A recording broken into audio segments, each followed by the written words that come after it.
Hello, my name is Joshua Gomez. I'm one of the co-founders of Permaculture Kernow, a non-profit organization whose sole mission is to spread permaculture awareness and knowledge throughout the world.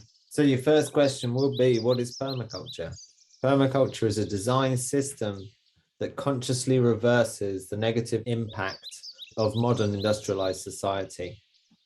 It turns all of our ecological problems of degradation and ecological destruction into a regeneration system of solutions that is based on ecological function. It creates systems that work and mimic like a forest system. They work with the minimum amount of inputs, but for the maximum amount of benefits, both to us in production, as well as to all other species in the creation of habitats and of resources. This is the system that we need globally, desperately need globally. And that is why Permaculture Kernow is on this mission, to allow as many people as possible to take our courses, learn about permaculture, to get free advice, information from us, and to change their environments, to recreate an ecological system and ecological communities in the regions where they live. I hope you join us on this mission. I hope you get as much out of permaculture as we all have and join this ever expanding community of permaculturalists all over the globe.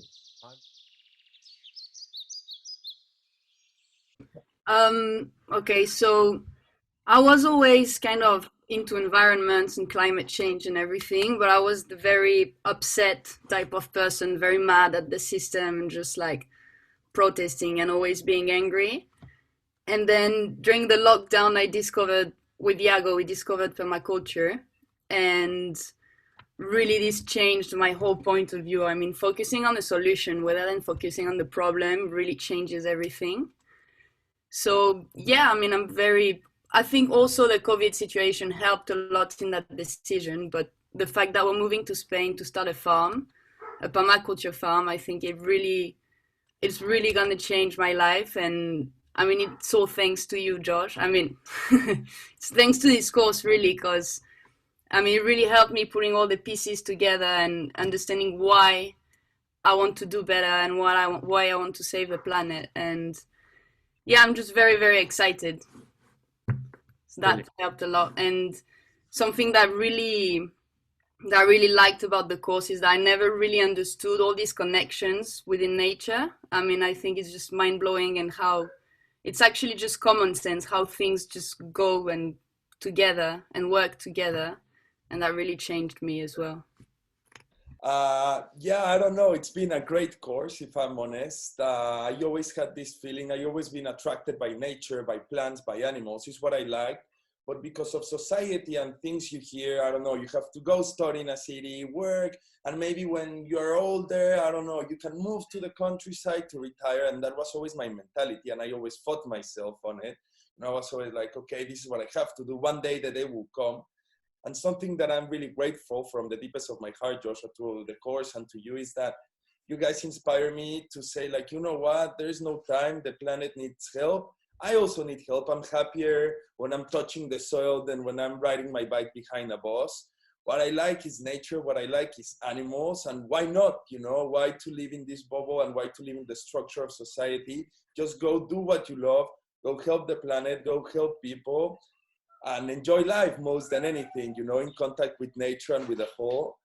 And some things I really liked about the course that I take with me, well, everything, but specific things is animal systems. I love animals, and I don't think that they work for us. I think we can work with them way more, and we can find way more systems of being with them. And in the other hand, I really like the regreening the desert, because I come from Mexico, and we have a lot of places where people are very poor, where they have land, but they don't know how to use it. You know, they just have these deserts that they were inherited or given, and they don't have all the tools nor the knowledge to do it.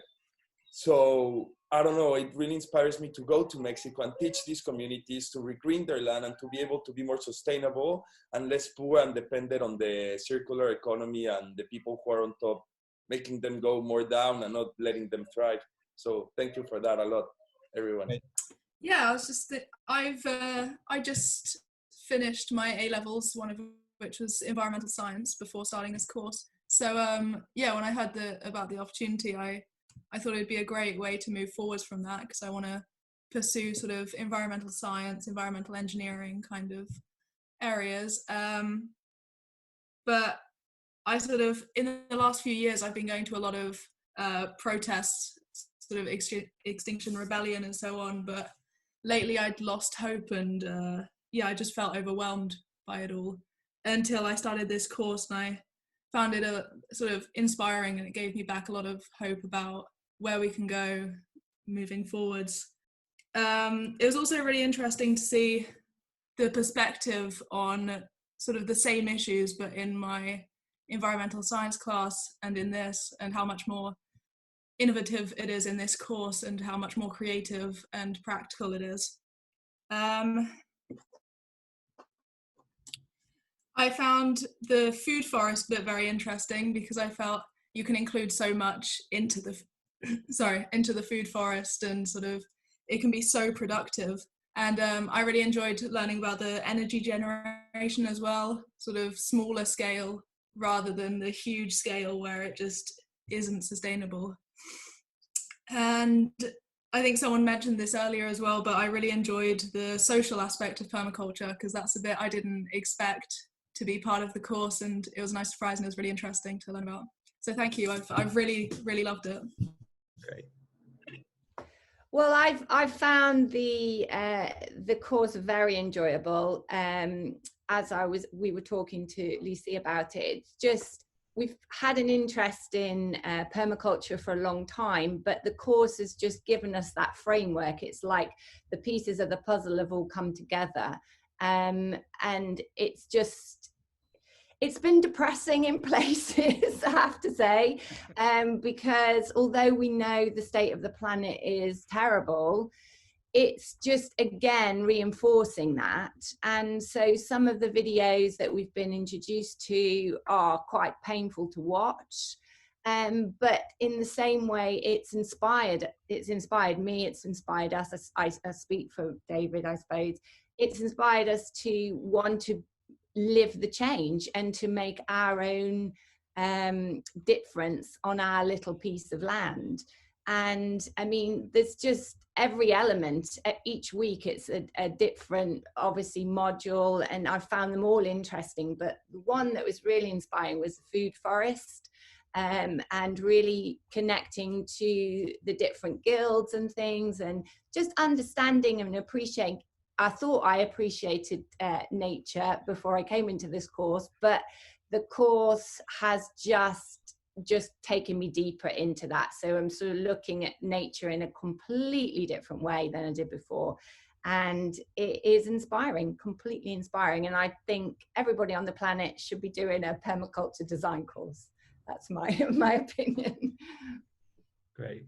David, do you want to?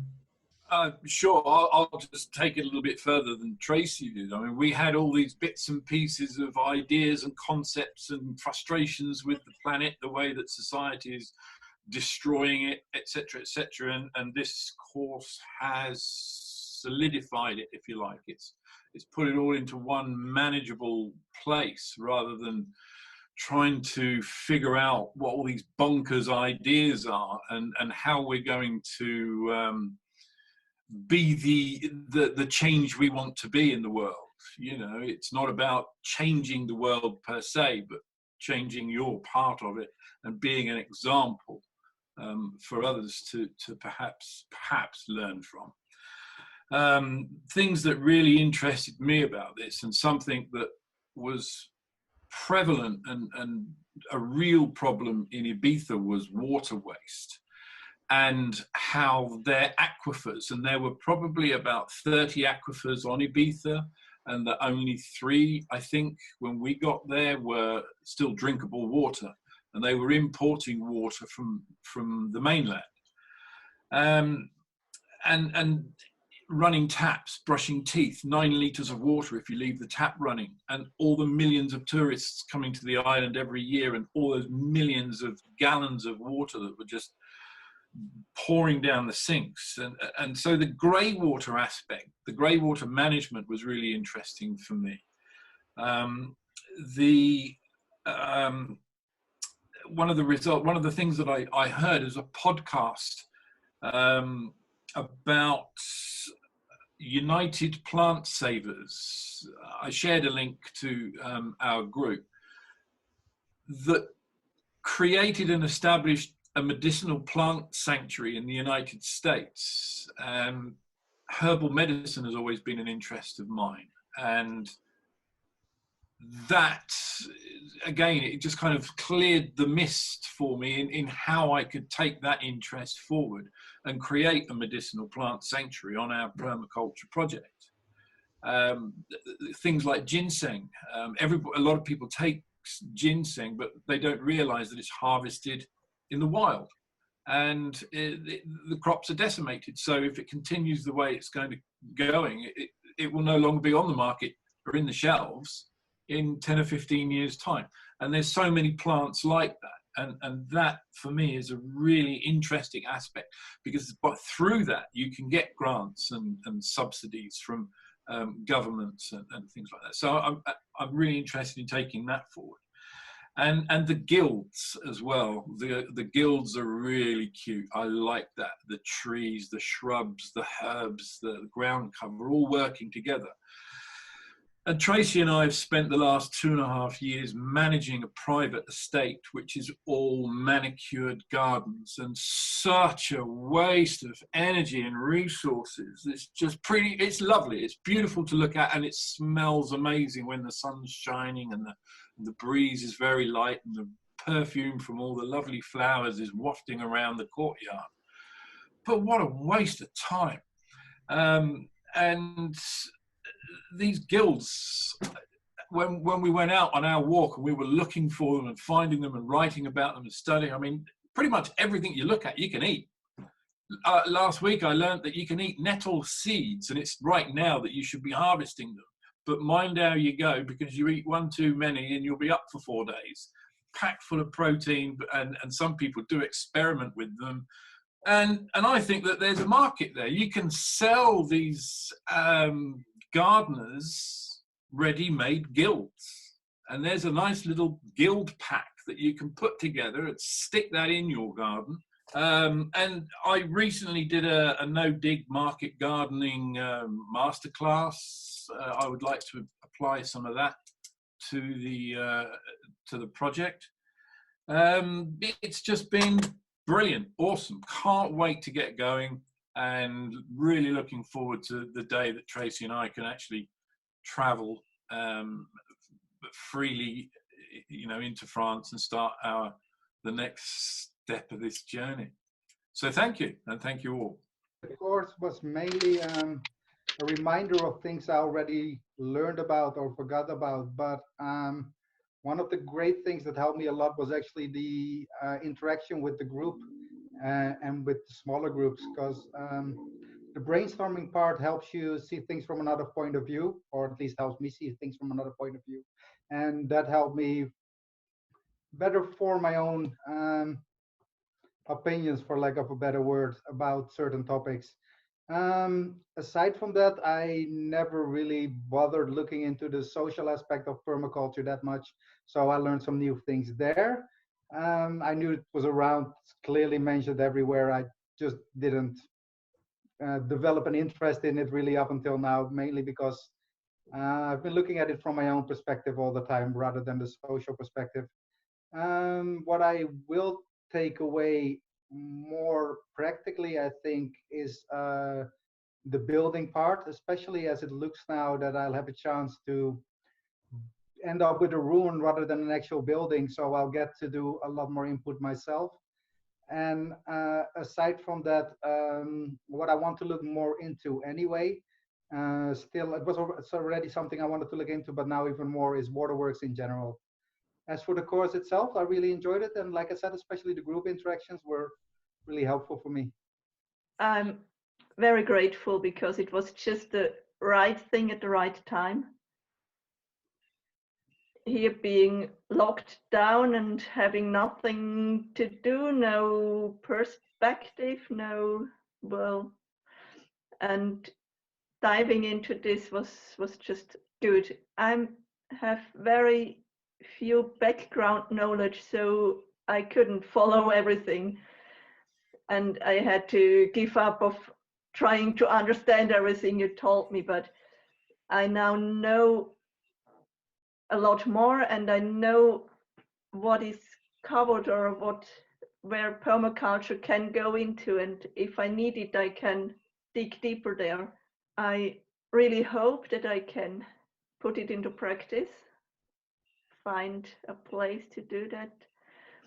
And I liked this homework of creating my house. I haven't finished because there's so many things you have to think about, but it got me thinking, and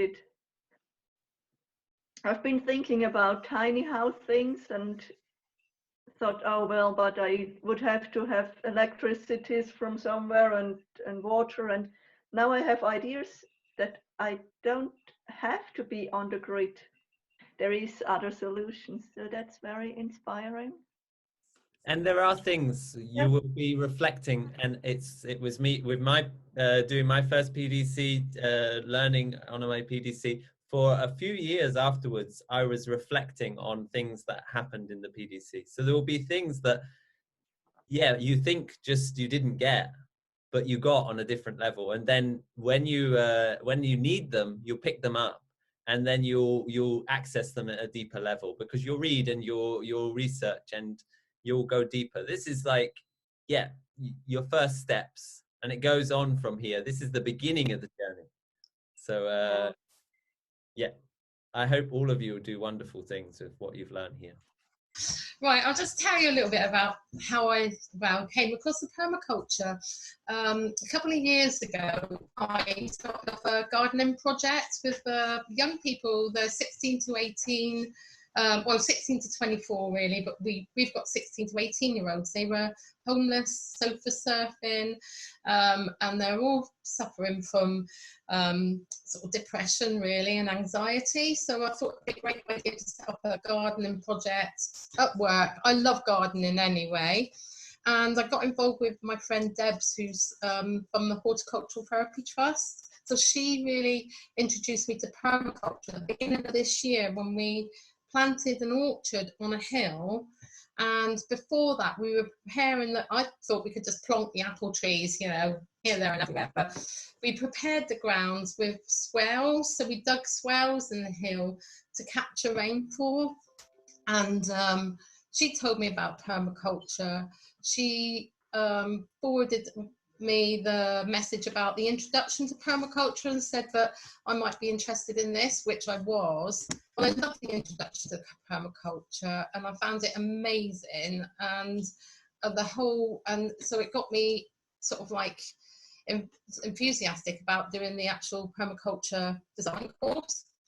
And I think it's been really good. It's inspired me to work on my own garden. So but now I want to make my own soil. I want everything in my garden. I want everything here. I want the natural swimming pool.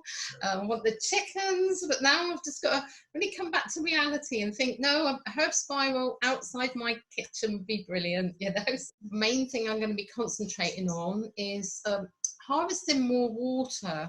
I've got a water butt set up on my shed, and that's sort of like not enough. You know, we've had this rain and I've had to resort to getting tap water to water my pots and everything, my plants. So definitely need to harvest more water. I want to build a mulch bed and really use that, you know, get some decent soil. I want lovely soil with all the nutrients in it. So I'm really interested in building nice soil. And then a little bit outside my area, there's a little bit of rough ground down the road, so I want to maybe do some guerrilla gardening and just throw in a few edible plants. And it really doesn't matter if somebody sees a tomato plant there with tomatoes growing, a good yield, and they pinch a couple, then, you know, that's fine if they're hungry, and then let them eat. So I've got to do that. But also, whilst I'm working and I'm doing the gardening project at work, I want to educate and encourage the the young people that I work with, you know, just encourage them about the environment, how important it is, you know, just trying to get them out, be good for their health and well-being as well, and their mental health. Some young people that have come from a, you know, sort of like a not a poor background, but a rough back, you know, I've had a bit of a rough time of it. And, you know, if I get out of 8 people, if I get at least one that's taken it on board, I'll be winning. So, and I just want to thank you, Josh, because I've loved it. And I felt like our little group is like a little family every Sunday. I'm going to miss you all. So, yeah, so thank you very much. And yeah, you are in a key place as well, where you actually are working with young people, and you're in a key position to actually put what you're learning into practice straight away, and at the same time educate other people. And that's great, is if you can do projects that at the same time as you learning, you're educating. The best way to learn is to teach. It really is. First of all, thanks, Josh. You know, every week that's gone by, I realise how much I've got to learn, how much you must know, and how much work you must have to put in to put this together and be able to present it to us. So yeah, you know, like thanks so much for all the work you've done. I haven't used you as a resource as much as I should have done, and I really hope that after this we can stay in contact, and you know, you can still guide us on this journey. Like you said, it's, you know, it's only just started. Again, like what Walter said, like what Zena said, I think the social aspect is massive. I kind of approach this course, I kind of think about the world and where we're going in terms of it's already over. And I know that's probably not what any of you want to hear, but that is, you know, that's kind of the perspective that I usually fall back on. And the things that you've presented over these last few weeks have definitely given me a fresh perspective and new hope. And although I still would like to disappear somewhere and kind of turn my back on society, I still think that suddenly become a little bit easier to see some of the things that you see, and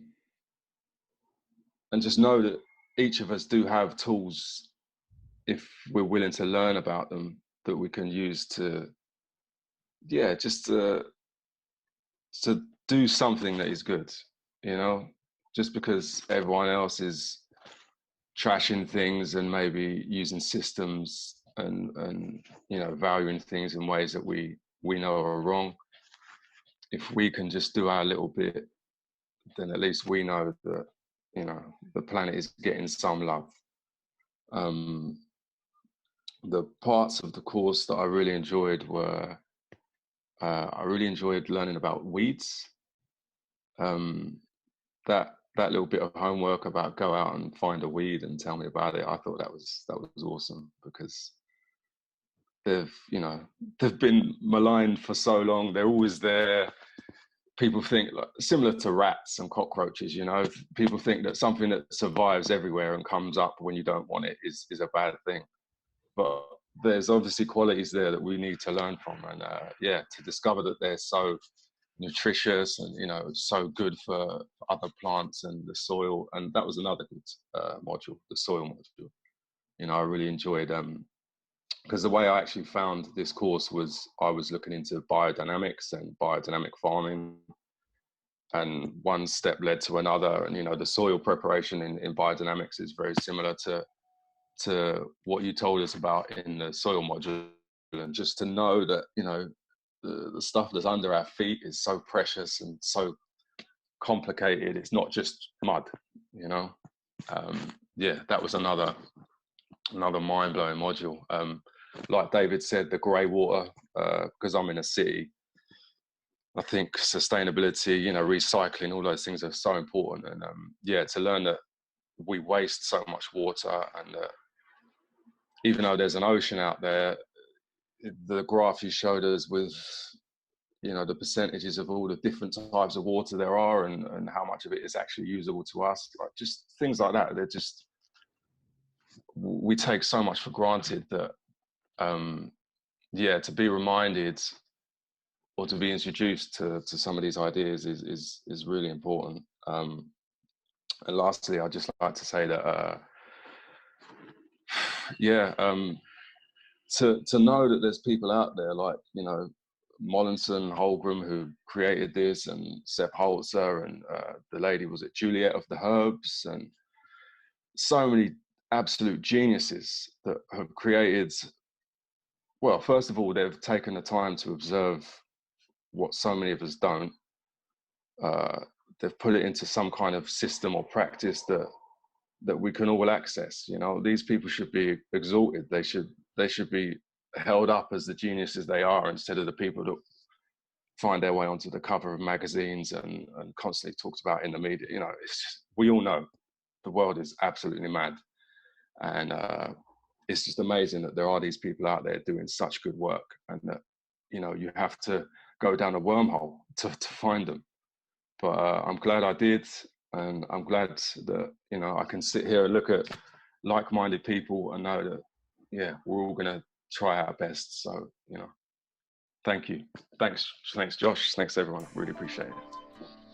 So yes, coming back to what you said about support throughout the coming time, the way I work, I've got lots of students now all over the globe, is the more they feed back to me, the more I feed back to them. So you are going to be, after this course, a lifetime member of Permaculture Kernow. That's by default. You can always unsubscribe from the newsletters, so if you don't really want to hear from us, but you are going to be, a member. And the more active you are a member, so you can always write us a little sort of article about what you're doing, about your project, or link us to some of your work, and we will put it either on the website or on the Facebook page or something. We will help share it too. And yeah, I hope you'll all be an active lifetime member of Permaculture Kernow. All little agents of change out there in the world. We need as many as possible.